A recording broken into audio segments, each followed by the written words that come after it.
Okay, hi again, everyone. It's Emma here at Function Point in Vancouver. I've got Mark with me. Thanks so much for joining in today. Mark, can you hear me okay? Yes, you can. Excellent. Can you hear me okay? I hear you now. Yeah, that's great. Awesome. So today we're going to be going through some good habits that we recommend that everyone start getting into if you're not into already. I'm just going to show a little agenda here and then I'll pass things over to you, Mark.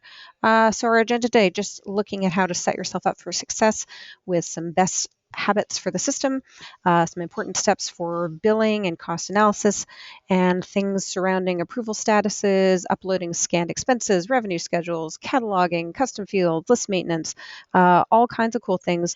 Mark, anything that we've missed there that you're going to be covering today, you think? No, that sounds pretty good. Okay, well, excellent. Well, I'm recording today, and so we'll post that later if anyone has to drop off or can't attend. Mark, how long do you think we're going to go today? Somewhere between 30 minutes and 45 minutes, I think should be pretty realistic. Fantastic. Well, I'm going to make you presenter here and then hand things over to you. So please take it away. Okay. There we go. You should be able to see my screen. Let me know if that's showing up on your side there. Yeah, I see it. Okay, awesome. So just a few things I want to mention. I want to plug really quickly here. Um, Keeping with the theme of this series, I want to just talk really quickly about our LinkedIn group, Business of Creative or Creative Agency Management. Please connect with us on LinkedIn, join our group. Lots of cool things going on there, lots of good discussions and interesting information coming all the time. So please check it out. Again, that's the Business of Creative for Creative Agency Management, Function Points LinkedIn group. There we go. So connect with us on LinkedIn and join our group. Next thing I want to talk about is our blog. You can access this just by going to the Function One website and, of course, just selecting blog. And that'll open up our blog there. I think this is actually my most recent article. Yes, it is. And this actually relates directly to the webinar, and I didn't even plan it that way. So there we go.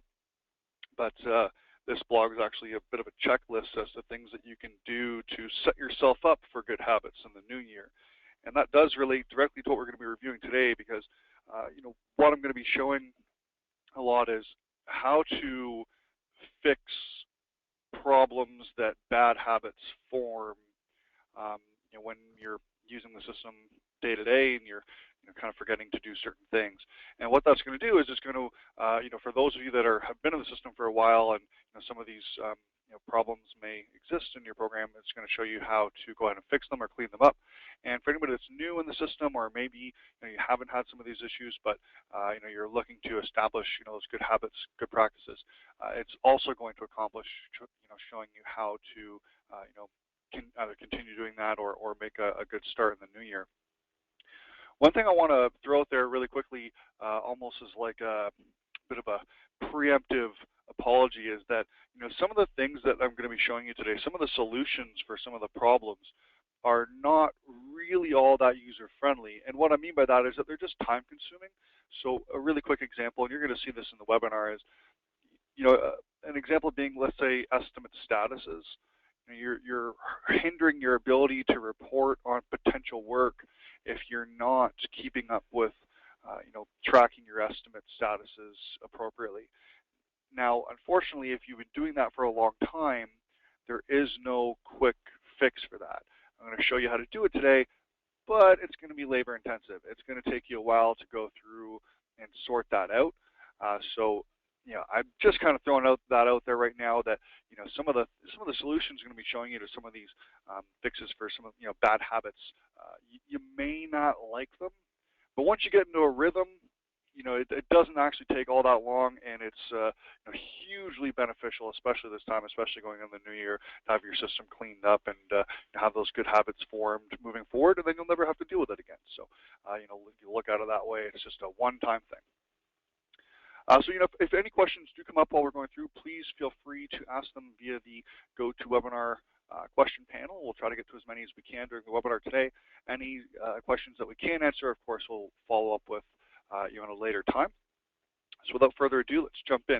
The first thing I want to talk about is statuses, and I'm going to talk about job statuses, estimate statuses, and a little bit on task statuses.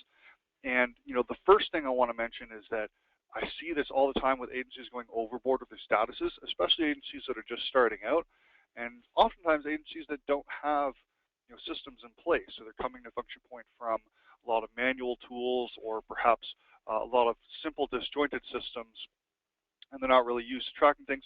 And sometimes the first reaction is to have a lot of statuses. And looking at an example that I have in my system, I have a handful of statuses, and some of these may be used and some of them may not be used. So the first thing I'd recommend doing is, do an evaluation of your job statuses. Which ones are you actually using and which ones are you not? If you're not using statuses, get rid of them, get them out of the list.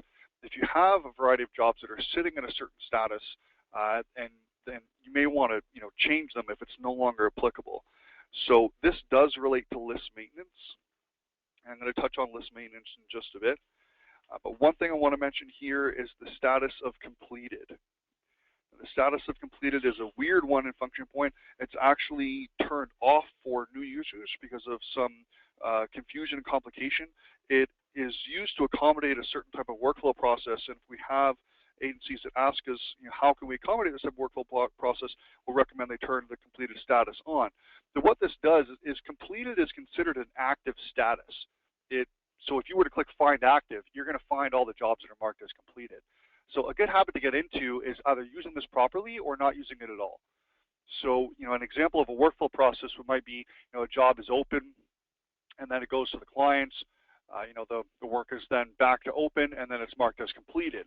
And it's marked as completed because the work is done, but maybe there's still invoicing to be done on it, or maybe there's still an invoice from a vendor to come back in yet. Or maybe the work hasn't been archived. So the work is actually done, and the job is completed, but there's still things happening, and that's why it's not either closed or invoiced. So again, use this properly or don't use it at all. What I see oftentimes is if we do a Find Active in a client system, in a Function Point system of an agency who's using it, sometimes I find a whole bunch of statuses that are completed. And agency will say, why is this in this list? It's not an active job, it's marked as completed, and that's just a confusion about that status. Again, if you're a new user within the last, I think, like 6 months or maybe even longer, that status is going to be defaulted to turned off. But whether it's completed or any of the statuses, I do recommend cleaning them up, and for that could be a lot of work. So the best way to do it is to use an editable list view. So you can do a job find and then select editable list view and edit those statuses. Now, if you're, let's say, just wanting to clean up everything in the year, so sometimes I'll see agencies that will have jobs that they don't really change the statuses. They don't mark them as closed or invoiced when the job is actually done. Sometimes I find that's a result of having too many. You have so many statuses that it just kind of becomes crazy, and people don't really track them anymore. So those 5 statuses that you've created that are custom, that are between open and closed, that your team completely ignores because it's just too much, the result of that is they don't mark it the job as completed when it's done because they just ignore the statuses altogether.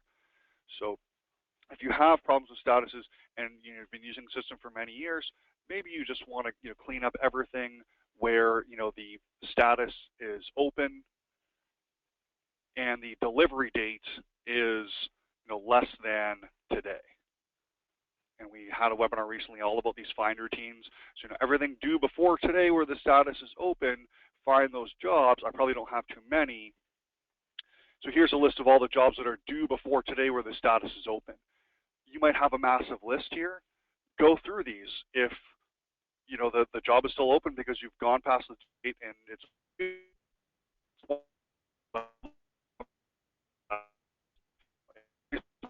done,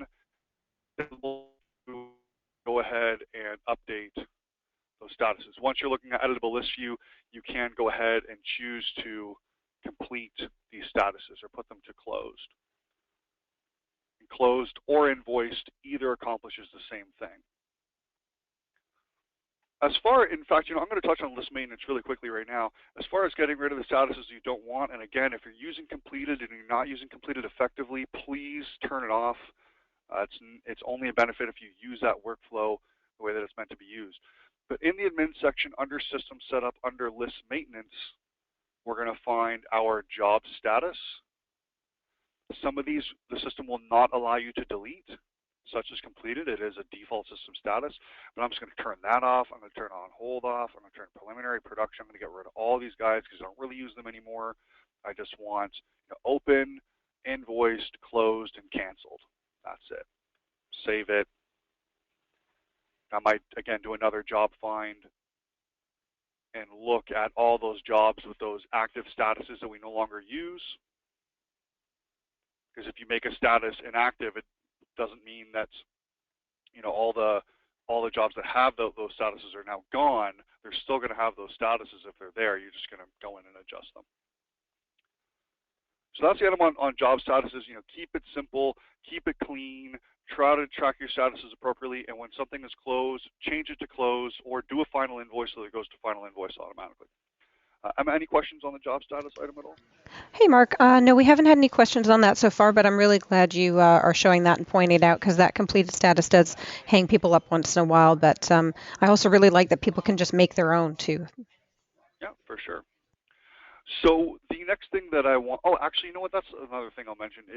Emma, said that you can create your own statuses, and that's a good point. If the word completed is important to you, if to you the word completed means done, over, all invoices, all expenses, this thing is closed, it's over with, you can go into the admin section, go into list maintenance, create a new status called completed, and make that an alias of closed. So you can be whatever, as creative as you want with these statuses, but keep in mind that the default completed status is considered active by the system for that specific workflow I mentioned earlier. The next thing I want to touch on is the estimate status. And adjusting this is not going to be as easy as the job status. But what I'm going to show you now is a way that you can look and see all the estimates that have a status that's probably inaccurate. And then a little bit later on, I'm going to go through a bit of a workflow process outlining some good habits for making sure that this problem doesn't arise in the future.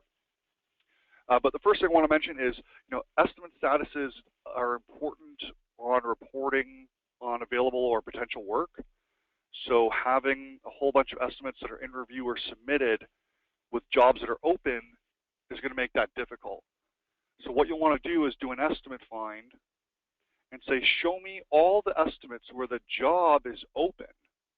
So I want to see all the estimates where the job is open, but the estimate status, the estimate approval status, is in review or submitted.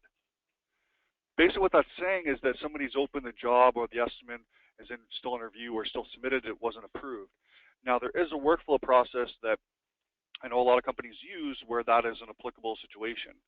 The job is open, so you can track time against it, and whether it's billable or non-billable, but maybe the item hasn't been approved yet. You also might want to open the job, but it's still in a submitted status because you want to track the time that it takes you to create the pitch and conduct the pitch and the follow-ups on the pitch, and the request for proposal and all those things that goes into winning a bid. You want to track all of that time. This is something that we highly advise if you can manage it, if you can stay organized to do it. But sometimes I'll look at client systems and we'll do an estimate find for all the jobs that are open where the status is in review or submitted, and we find all these estimates for jobs that are actually active and ongoing, and the job is being worked on. Now here's what I was talking about earlier when I wanted to apologize in advance, because there is no editable view here. The only way that you're going to be able to clean this up is by literally clicking on the item, changing it to approved or declined if it's appropriate, clicking on the estimates module to jump back to the list, and then basically just going through and doing this. Now you'll notice it's not, it's tedious, it's monotonous, it's annoying, but it's not insanely time consuming. Now you get in a rhythm, you can almost just pull up a podcast or something and just kind of watch it or listen to it, and just, it's just a couple clicks, click, select the next one, put it as approved, continue, and click. And you'll notice that the list is getting shorter and shorter because by clicking on the module header, it's repeating the last search that we did. The last search that we did no longer includes the job that we just marked as approved because it no longer meets the search criteria. So you're not having to search each time, you're just clicking on the module header. Now, what this is going to allow you to do is establish good habits in the new year. Because if you have accurate estimate statuses, then when you're creating new opportunities, you can put in the submitted in the interview status, use the revenue schedule, which I'm going to be touching on in just a few minutes. And it's going to become much more effective when you're wanting to, say, do an estimate find and see all the estimates in review for a month, look at their probability of closing and their value and run reports on that. Also, it's going to heavily influence the CRM and sales reports. Those estimate statuses are important in those reports as well, so it's a good thing to do to clean that up. The next thing I want to touch on is task statuses. This is really simple. It's going to take a second. Really for task statuses, all you want to do is just ask your staff, whenever they get a chance, sometime before the end of the year, go on to their dashboard and their tasks/to-dos area, and just mark everything as completed that's completed. I see all the time. I'll look at the dashboard of a designer at an agency, and they have a whole bunch of tasks that are still in progress or assigned, and they're no longer working on it, but they haven't marked it as completed. And so I was just thinking about the next point I want to touch on. But so ask them to mark everything completed off their dashboard. But here is another gotcha about that. If a task is still in progress or in an assigned status, but the job has been closed, that task is no longer going to show up on that person's dashboard, but it's still sitting in the system as in progress or an assigned status. Now, you're not going to come across it very often. There aren't many circumstances in which it's going to show up. You do really have to go searching for that. So, depending on how many you have, I probably wouldn't worry about it too much. But if you wanted to, you could ask each staff person to do a task find and simply choose themselves, and then choose the status. Let's see here. There we are. So assigned and in progress. Click Find Tasks. And then basically just go through those lists of tasks. Like the estimate, there is no editable view. You're going to need to click on the task, mark it as completed, submit, click on the module header, and then so on and so forth. Notice that item is no longer in that list. And then you're just clicking, marking it as completed, clicking, mark it as completed for everything that is completed. Honestly, even if you had like 200 or 300 items here, I know that sounds awful, but if you had like 200 or 300 items here, it's not going to take you more than like 30 or 40 minutes to go through that, maybe even less actually. It sucks because you're clicking on lists for sitting there for 40 minutes while you listen to your favorite podcasts, having a coffee and maybe a Christmas cookie. Life is hard, but it's worth it. It's worth it. So I do advise you to go through that. And then as far as good practices for the new year, it's really just about asking your staff to mark those tasks as completed when they are done them. It's really simple. They're on your classic dashboard. You're just marking those tasks as completed. And then that's going to improve your reporting later on the new year. But do ask your staff to do that task find for status of in progress or assigned. Go through that list and clean it up. You're going to be happy that you did come January. So that's everything I have to talk about statuses. The next thing I want to touch on is rates and a few things to mention around that. Things you want to make sure that you have in the system around cost rates, billing rates, target billable efficiencies, and there might be some questions around how to come up with these numbers. We'll be happy to send you some documentation. I'll talk about a little bit today. What I'm going to do after the rates item is I'm going to give an example of a workflow process for opening up a job with just a really few minor things that you can do or make sure that your team are doing that are going to provide huge benefits down the line that really don't take much more work in order to get the job open. Things like around revenue schedules and statuses and things like that. So stay tuned for that for just a few minutes.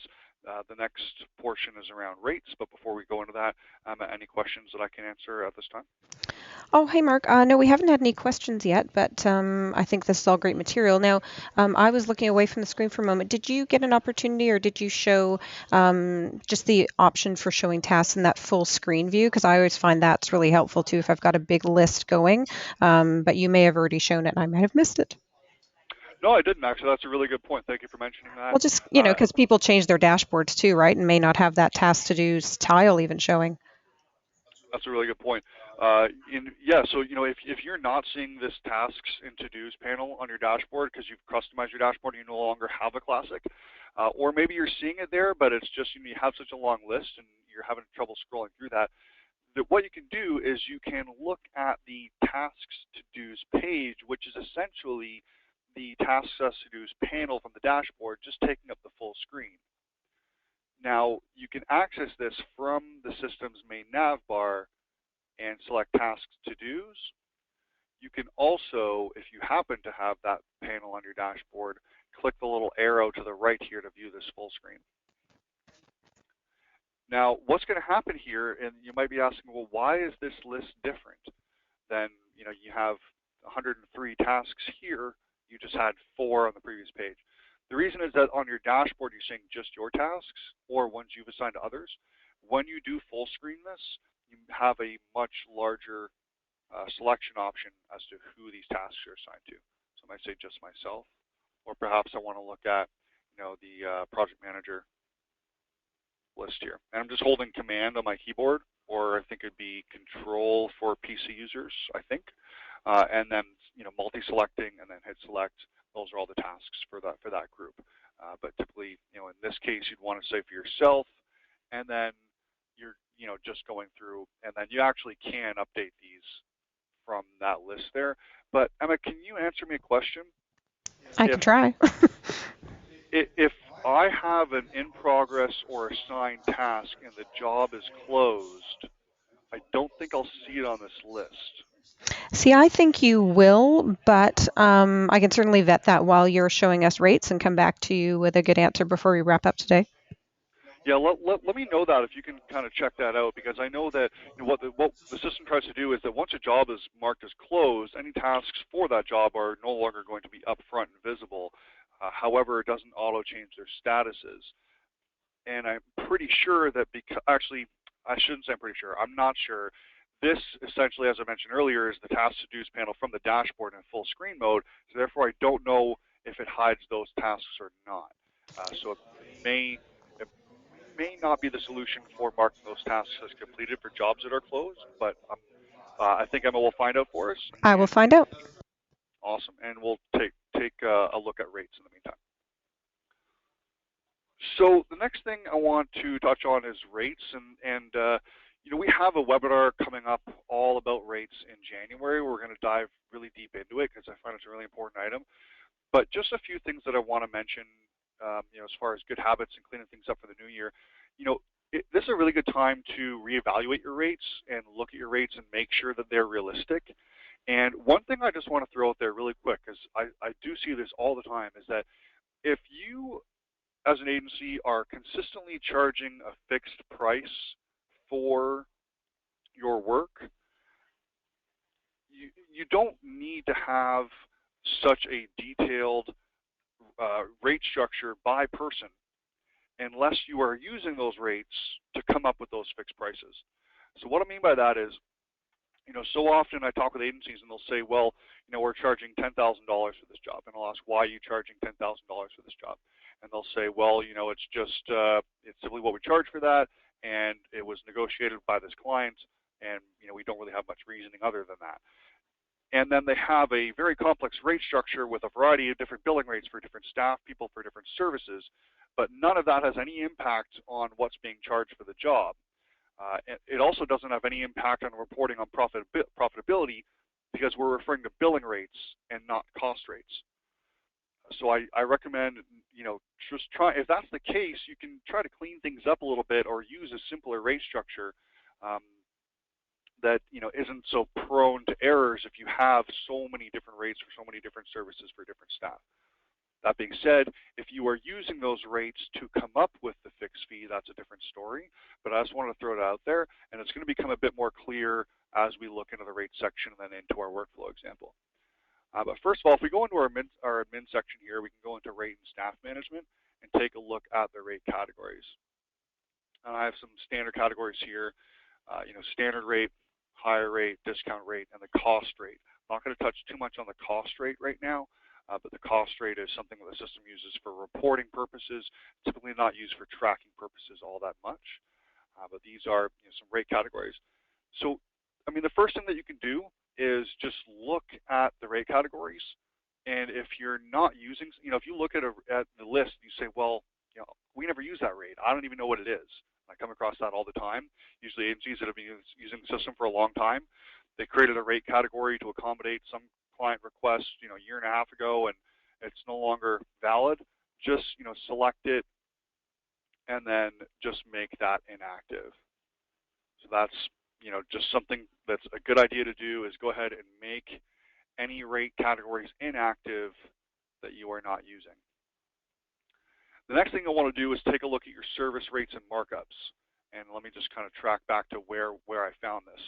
So, system setup, my apologies, rate and staff management, service rates and markups.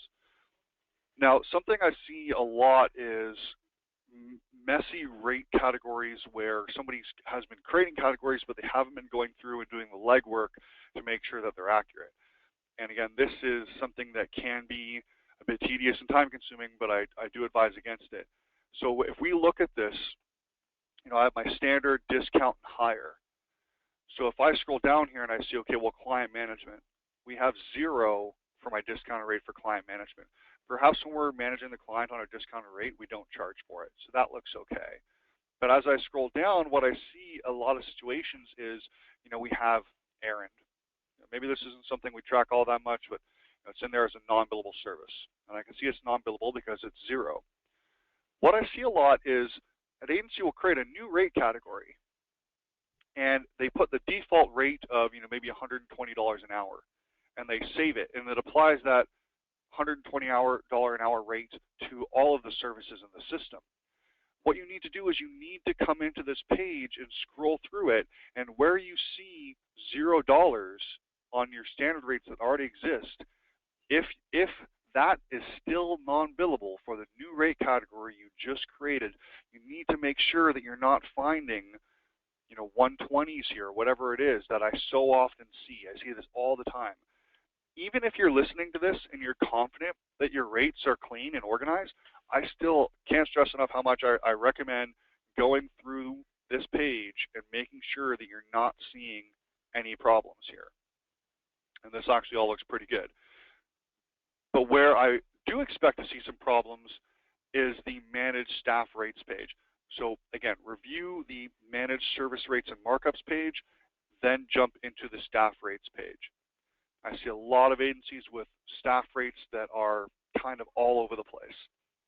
And oftentimes they're put in, when their system is first being created, perhaps for a younger agency that's just trying to figure out what those rates are going to be, and they get creative with it and put in a variety of different rates for different staff or different services across the board.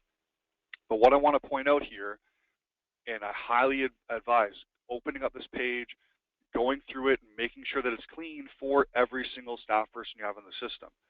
And it'll take a bit of time, but it's worth it. Where you see the value in brackets, that is the default rate for the company. So that is the rate that we were just looking at on the managed service rates and markups page. The rate in the field here refers to the rate specific to this person for this service. So Alon here must be more senior, because for all of these services we're charging $100 an hour for, he's being billed at a $125. But as I scroll down, what we want to see here is cases where if I find a 0, what I often see is rates filled in for the staff person. I see this all the time, where there are non-billable services, but somebody's come in here and said, okay, well, lawn is now 135, so I'm going to go 135 and apply that rate. Guess what? I've applied it for everything. There isn't a way to selectively apply it. So I then need to go through, and anything that is non-billable, I need to either put it as 0 or blank out the field. When the field is blank, the default rate is used. So if I decide, you know what, Alon here actually has the default rate of $100 for everything and zeros where applicable, I just need to make that field empty and apply the rate. Now, something I see a lot as well is agencies that don't have staff rates for some reason have rates on these pages. And if honestly, I don't really know how that happens. I think that maybe some confusion when creating a new rate category and going in and applying some different rates to different staff. I'm not really sure, but I do see it surprisingly a lot. If you don't have different rates for different staff people, come into the Manage Staff Rates page. Click on each staff person, blank out the field, apply, blank out the field, apply, blank out the field, apply, and save. And then select the next person. And blank out the field, apply, blank out the field, apply, blank out the field, apply. Once you do this once, you'll never have to do it again. If you do have different rates for different staff people, if we go down to Sarah here, I know that she has some higher rates. Again, just go through and make sure that it all looks good. I'm seeing $100 for archiving. Maybe, if Sarah does work on archiving, it's $100. If that's the case, fine. If it's actually $150, fill it out. So, again, it's a bit tedious, but going through this is going to make sure that your reporting is going to be accurate. So I do highly recommend it. Now, the next thing that I want to touch on is the cost rates. So, in order for the system to give you any kind of reporting on profitability, you need to have cost rates in the system. The cost rates can be found in the admin section under rate and staff management, and then going into the staff rates and permissions area. What we need to do is choose an individual. I'm going to choose, let's see. By the way, anything I pull up here is completely fictional, but let's choose Leo. Let's choose Leo here. He's account executive. So let's select Leo, and it brings us to the admin staff edit page. And I'm seeing an hourly cost of $30. This is the cost to the agency of $30. It is such a good habit to make sure that the hourly costs are updated and filled in all the time. If there's ever a change in employee remuneration, please go and adjust their hourly cost. If you move to a new building and it significantly increases your rent or decreases your rent, or if you have a new employee benefits package that you just purchased and it's increasing your overhead, go in and update the hourly cost for your staff person. Now, if you don't pay your staff hourly, that's fine. You still need an hourly cost rate. There's good information on our blog about how to calculate that hourly cost rate, but it's pretty simple. All you're doing is you are taking your overhead, so all the overhead for the entire agency, you are dividing that evenly amongst all full-time staff, divided appropriately for part-time staff, and then you get that overhead dollar value. You're then taking their salary, dividing it by the number of hours that they work in a year after you subtracted holidays and sick time, and then you are taking their salary plus that overhead dollar value and dividing it by those number of hours after subtracting the holiday and sick time, and that's getting you the hourly cost for that employee. That's going to allow you to look at the profitability of the time that they're putting in. So, of course, profitability is also going to be looking at the cost of any expenses as well, but you cannot report on any of this at all if your hourly cost is not in there, and furthermore, if it's not accurate. I see agencies all the time. They make all these changes. They give they give a staff person a raise. They have a more expensive office. They have a less expensive benefits package, but they haven't updated their hourly costs in a year. So, you do want to check that out. Billable hours target percentage. It's another one I highly recommend putting in. It's going to help in a lot of reports. This probably isn't really much of a habit because you don't really need to change it that often unless there are role changes for a person at the agency. But the billable hours target is of those hours that they work in a year. So, it's usually around 1,600 billable hours a year. I think is a good industry average target. But of their total hours, what percentage of those total hours that they're going to be working are going to be billable? I see agencies going overboard with this all the time. I see people saying, "Oh, well, they're a designer, 100%. They're a designer, 100%. They're a project manager, 80%. It's a little unrealistic. 80% has been considered the norm for a long time. but 72% actually is now considered to be a bit more realistic when all things are taken into account. When in doubt, just put 80% for anyone that you consider to be a billable staff person, like a designer. Put 50% for project managers and account executives. Even that is a bit high, depending on how your agency operates. And then administrators, you can put anything from 0% to like 20%. Um, that is going to feed into a variety of different reports. That billable hours target, I do highly recommend having that filled in as well. Any questions on any of these topics around rates, cost rates, billable rates, percentages, anything like that? Yeah, Mark, thanks for asking. We've had a few people ask if you could repeat again, please, your magic formula, which I think we do have a blog somewhere. I know Second Wind talks about it, but would you be able and willing to do that for us again, please? Yeah, definitely. And Emma, do you think we could maybe send? I'd have to hunt it down, but I think I had a blog post about cost rates. Could we send it out to people after the webinar? Yeah, let me track that down and make sure that's included in the message. Okay. No promises, everybody, because I can't remember if that blog outlined billing rates or cost rates, but we'll track it down for you. But anyways, so a common way that I see of figuring out the staff person's hourly cost rate is to take all of the overhead. So everything that you can get your hands on, everything from the rent for the office to the photocopier. Throw in how much it costs you to buy coffee for the office every week. Everything you can possibly get your hands on that's convenient for you to include in the calculation. Please, all of your overhead. Once you have all of your overhead, divide that evenly amongst all full-time staff.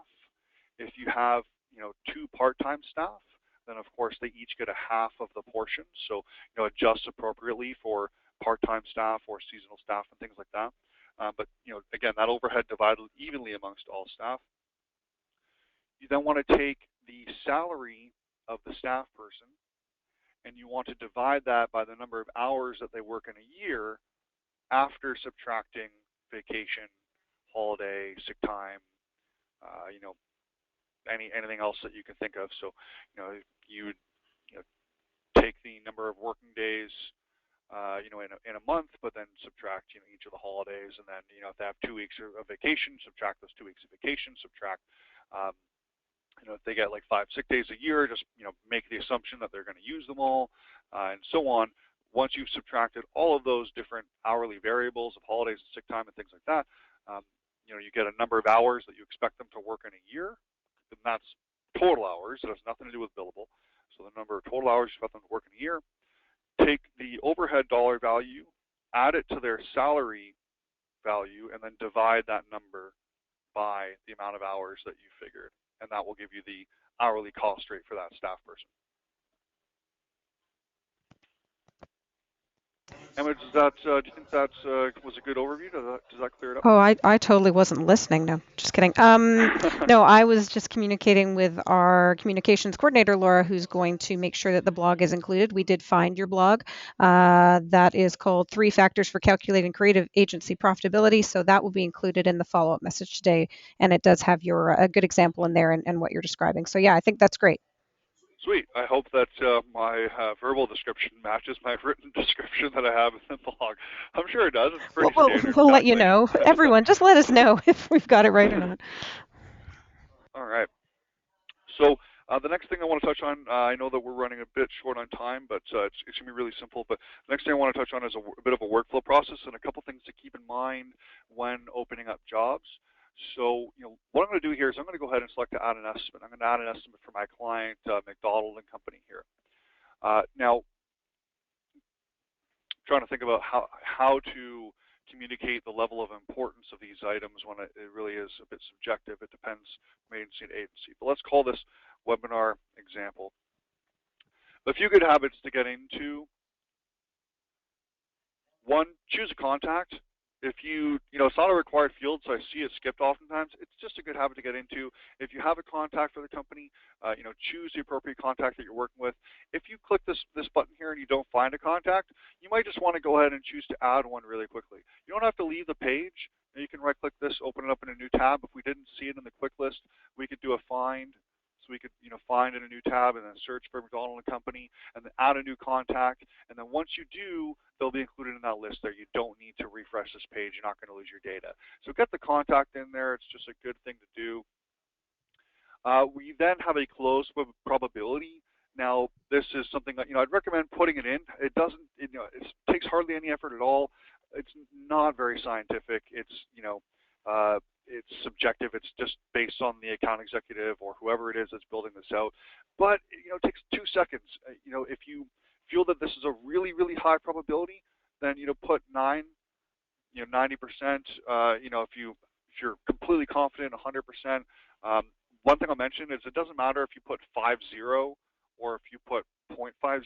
It's still, the system's going to know that you're referring to 50%. So either way is fine. But throw in the probability. Let's say this is 0.75% chance to close. The month to close, when do you expect this to happen? Now, I've had a few people say to me, Mark, this doesn't tell me the year. I might find things from previous years. It's saying, well, we expect this to close in March, but that was March 2014, not 2015.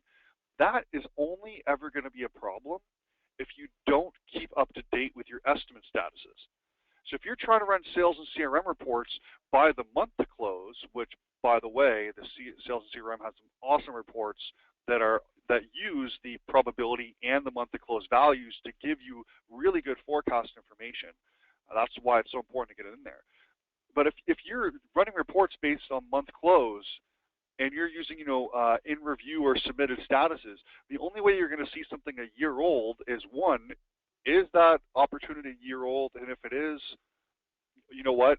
Copy it, make the old one inactive, and put in a new one as of the new year. I mean, you shouldn't have opportunities on the books sitting there for over a year that haven't either been, canceled or gone to open and been approved.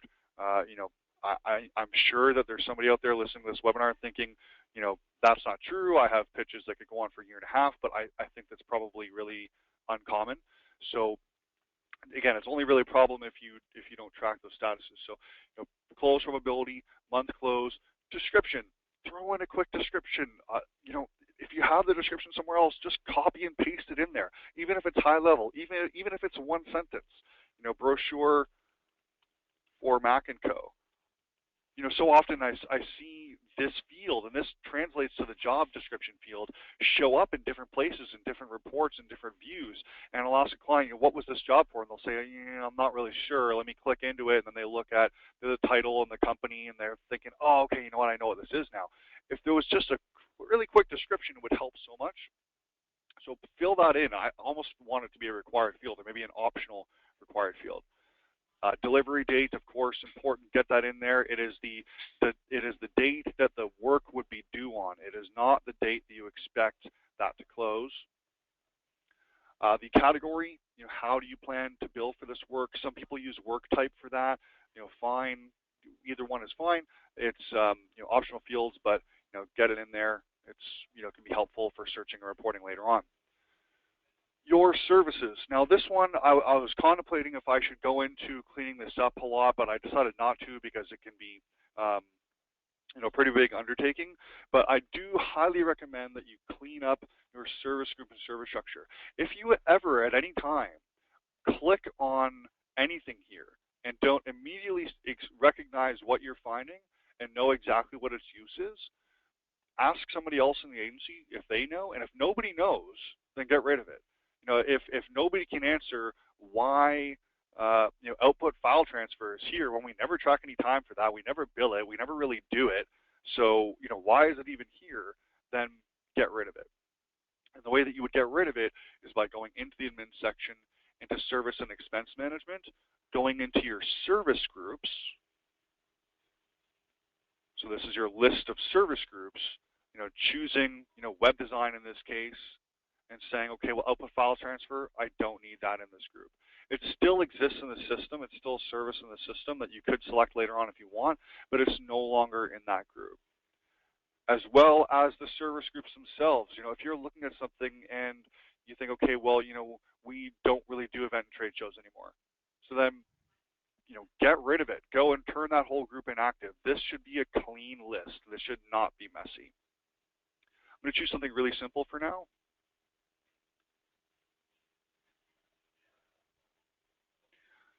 So a few things, a couple quick things I want to mention here. Let's say that I'm going in and I'm putting in, an estimate. I'm just going to drop in some hours here really quickly and save that. A $6,000 estimate. Now, just a couple really quick things that you can do that are going to be helpful. One is the revenue schedule. Now, the revenue schedule is an area where you are adding in line items that are date, that are tagged with a date, and the date represents billing. How much do you expect to bill by this date? Maybe $3,000, which is half of our total $6,000 internal services. Now, this is time consuming, and I get why you wouldn't want to do it. So you know what? I'm not even going to recommend that you go in and manually build out these revenue schedules. If that's too tedious for you, too time consuming, you just want to get the job open, that's fine, no problem.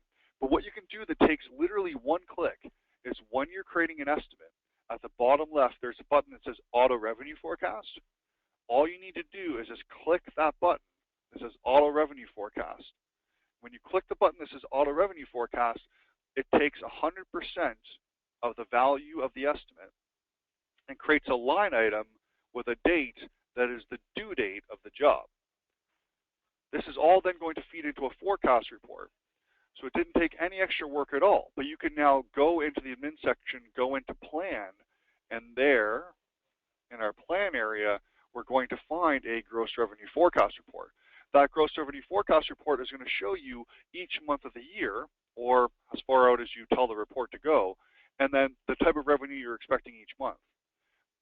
Now, if you get into the habit of, as of January 1, every single estimate that gets turned into a job, the process is, when it's getting turned into a job, the process is click Auto Revenue Forecast, click Approved, and then click Add Job. That means that you're going to be able to look at that gross revenue forecast report and see each month of the year how much revenue are we expecting by that time. Now, I totally get that if you have a job for, $100,000 and you plan to bill, $25,000 for the next 4 months, then I'm not really giving you a good, easy solution for seeing the revenue on a month-to-month basis, because what that's going to do is it's going to give you a revenue forecast of $100,000 4 months from now. But it's better than nothing. It's better than not having that report at all, and it tells you how much revenue to expect in total by that time. So, also, you may be invoicing in those increments, but perhaps not recognizing that as earned revenue. So that's another way to look at it as well. But I do highly recommend just getting in the habit of clicking that Auto Revenue Forecast button, clicking the Approved button before you open up the job, or if you do like to track preliminary time for bidding and pitching and requests for proposals and things like that, then once the job is actually open and approved, then just go ahead and please mark that estimate as approved so that you can run reports later on. You can do an estimate find and know that when you're saying, show me everything that's in review and submitted, you can be confident that this is actually a list of all of the opportunities that you have out there right now. So that is why I do think it's really important, and I highly recommend it. Any questions that I can answer at this time? Hey, Mark. I think we're okay for now. Jill is just asking me a couple of questions. Jill, I'm just going to clarify with you over chat here before I get Mark to answer those. But no, I think you're doing great there, Mark. Awesome. Were you able to figure out if those tasks would show up on if the job was completed? Yes, I did look into that. So if you have tasks sitting on your dashboard or in the full screen tasks and to-dos panel that are assigned or in progress, and then the job closes or gets canceled or completed, the tasks disappear. So they still exist in the system. You can still find them, but they are no longer on the dashboard or on the task to-dos full screen view once the job gets moved to an inactive status. Gotcha. So as I was mentioning earlier, that makes it less important to go in and find those tasks, because they're never really going to be front and center. You have to go out of your way to search for them. But if you wanted to, you could ask each of your staff people to do that find task routine, and put in the status as assigned or in progress. Find those tasks. Of course, you'd want to narrow it down to just themselves. I left it open to everybody, and then just basically like we were doing earlier, you select it, complete it, submit, back to the list. I have 112 in this list. If I made it my mission to mark all of these as completed, and you probably, I mean, again, this is for the entire system. Your staff people aren't going to have this many. Well, they might, but I doubt it. If I wanted to finish this whole list of 112, I could definitely do it in half the time of my favorite podcast while having a nice hot chocolate or a cup of coffee and a Christmas cookie. So it wouldn't be that big of a deal. Maybe half an hour, 45 minutes tops, the whole thing's done. I never have to look at it again, especially since I'm going to be in the good habit of marking those as completed once the work is done in the new year. Mark, you've mentioned cookies like at least twice now. I'm thinking you must be hungry. I'm actually having some cookies made for me today, some Christmas cookies. So when I get home, when I You're get home, there's having going to be. cookies made for you. Well, My okay, I don't know. goodness. I don't know if that came out right, but Well, my I'll ask your girlfriend if that came out right. Could my significant other did say that it's her day off today. It's her Saturday, so she said that she uh-huh. was gonna bake up some Christmas cookies. So I'm excited for that for when I get home. Okay. Could I please trouble you? I will keep answering questions. We understand, of course, if people have to drop off. I think you've gone through all the material, but can you stay on the line, just review something with the remaining attendees? Is that okay? Yeah, sure. Okay, fantastic. Could you show the revenue schedule again, please, without using the auto revenue button, just showing like a straight up adding one without hitting the auto revenue button? Would that be cool?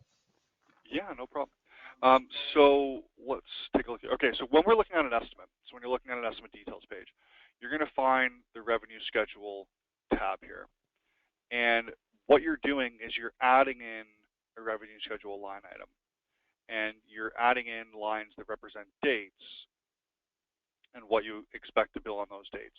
Now I'm going to get rid of both these for a second because I want to show you what I usually do when I have the fun task of building these out. Um, here's an example if you're doing some sort of monthly billing. So here at Function Point, our clients pay either monthly or annually depending on their preference. And I come from a sales role, so all the account execs here at Function Point, when their clients sign up, we go ahead and we build an estimate, we build out a job, and we build out the revenue schedule till the end of the fiscal year, sometimes to the end of the following fiscal year if we're feeling like it. But what we'll do is we'll go in and choose to add a revenue schedule line. So if I wanted to add this up to, in this case, I'm going to say, let's just say July 31st. I'd say, okay, well, we have next month, so January, February, March, April, May, June. Let's keep it at June 30th. So I have those revenue schedule line items. What I would do then is I would drop in dates. Now, the system will know if I type in December 31st, well, it knows that means December 31st, 2014. If I type in January 31st, it's going to drop in January 31st, 2014, because it just puts it to the current year. So, I mean, I could always click on the calendar here, but what I like to do anyways, is I type in January 1 or January 31 space 15, and then I hit tab, tab, tab, tab, tab, February 28, 15, tab, tab, tab, tab, tab, March 31st, 15, and so on and so forth. And I'm building this out until I have them all, and it usually takes me, just a couple minutes. There's an example where I actually didn't put in the 15, so you just got to watch out for that. And then the last one, June 30th, 15, and there are the dates built out. I'm going to submit that. I now want to fill in the dollar amounts. So I could have filled in the dollar amounts there a second ago, but the reason I like to submit it is they all fill in a zero. And if I want to, let's say take my internal services here and put 1,000 in each, type in 1,000, 2 tabs, 1,000, 2 tabs, 1,000, 2 tabs, 1,000, and so on. So I'm building this out for like a monthly billing scenario, and it's a bit tedious. It takes maybe, I keep on saying that word tedious. It takes like, I don't know, maybe 2 minutes, 3 minutes. I've become very fast at it. A new user, it's probably going to take you a bit longer, and you'll probably make a mistake in the date field here or there, or hit tab one too many times. So it'll take you a bit of time to get used to it. But here, an example that's not a monthly billing is like, okay, well, we have a $6,000 job. We're going to bill them $3,000 today, and we're going to bill them $3,000 upon completion. So what I can do in that case is just add in 2 lines, drop in, today, and today I expect to bill them $3,000. And then upon completion, which was the 31st of January 2015, I'm planning to bill them the remaining $3,000. Now, if I want to know, okay, well, how much is remaining? I can hover my cursor over the total, and it's letting me know that there's a $3,000 difference between what I have so far and the total of this particular line item of the internal services. So I know that, okay, well, the remainder is $3,000. So if the client says, you know what, you can bill me $4,452 today, then if I type in, okay, well, 4,452, I don't have to pull out my trusty calculator. I just hover my cursor over the value. It says, okay, well, 1548. I know to put in 1548, and then the difference is then 0. There's no difference. Submit that. One thing I'll mention is that the approval of the revenue schedule, it doesn't really do anything. This revenue schedule is going to show up on the report no matter what. This just tags it with who approved it and when. It's, to be perfectly honest, is pretty inconsequential. Any questions on that, Emma, at all? No, but really thank you for showing that. And Jill, hopefully that's addressed your questions. She was also asking about this for retainers, but I think what you've shown would address that. I guess for the retainer, if it's like a year long, like you've shown us, I think in other documents and videos, you just do a 12-line schedule, yeah? Yeah, exactly. And that's all, like, pretty much how we bill. I mean, we are a good example of a case where we bill our clients almost as if we're working on a retainer with them. We use Function Point to manage everything that we do, even though it's really more built for our clients than it is for us. And we go in and build a revenue schedule that has 12 line items, each for it might be the the last day of the month prior, whatever you plan to bill for it, and then the internal services being the dollar amount per month that you're going to be billing them on the retainer. Excellent. One thing I wanted to add in as well, Suzanne, who I think has jumped off the line, was just suggesting to her fellow FP users as well that another good habit to get into, and one I know we mess up on occasion, is making sure that you're changing at the company level your prospects into clients. I know I've caught our sales guys doing that, where we've got actual clients still in that prospect status. So that can be another good one that we hadn't thought of, I don't think. Yeah, that's a really good point, actually. And something I didn't really touch on today was custom fields, and I know that it was in the description. But yeah, changing the company type from prospect to client, that will affect reports for sure. And then also the custom fields. I mean, there isn't really much to talk about with regards to custom fields as far as good habits and practices, other than if you've created custom fields for yourself because they're important for something to track, then just make sure they're filled in. That's about it, really. That's great. Well, thank you so much, Mark. Again, we've recorded today. We'll get that posted up on the YouTube channel pretty quick. And then the follow-up message is going to include that blog. So thank you, Laura, for making sure that's in there. And then I guess we're going to be doing this again in January. We've got a new series starting then, which I think is already up and available for people to sign up for, and a lot to do with finances and rates and all that really good money-related stuff. My favorite topic for sure. Are you being sarcastic? I'm not sure. No, I'm not being sarcastic at all. I love talking about rates. I love preaching to people Oh, about everything rates, and I'm going to get you a little soapbox for the next session, maybe that you can have your feet yeah, under. Oh, that's I really, fantastic. I really do. So yeah, I'm looking Well, that's forward to that. good. I'm glad we're going to be having you talk about something you like, and I'll be happy to co-pilot with you then. Then, of course, if anyone has ideas about what they'd like to see us do webinars on, or if Mark should be wearing a sombrero or reindeer antlers next year, for that, just let us know. Success@functionpoint.com is probably the best way to reach Mark and I. So we really do welcome your ideas about what you'd like to see sessions on. Awesome. Well, thanks, Emma, and I appreciate everybody that joined in today for your time. And yeah, it's a bit sad that we're breaking for the holidays, but I look forward You to have cookies to continuing. eat. You need to I have go and cookies. You have cookies to eat, man. I do. Uh, You should see my beer bottle Christmas tree. It's awesome. Well, oh I guess my you've gosh. seen it. I've seen your beer bottle Christmas tree. Yes. All right, everyone. We'll keep the line open, the questionnaire open for another few minutes here if people have further questions. But yeah, of course. Thank you, Mark, and thanks everyone. Thanks, everyone. Have yourself a good holiday season. Bye now.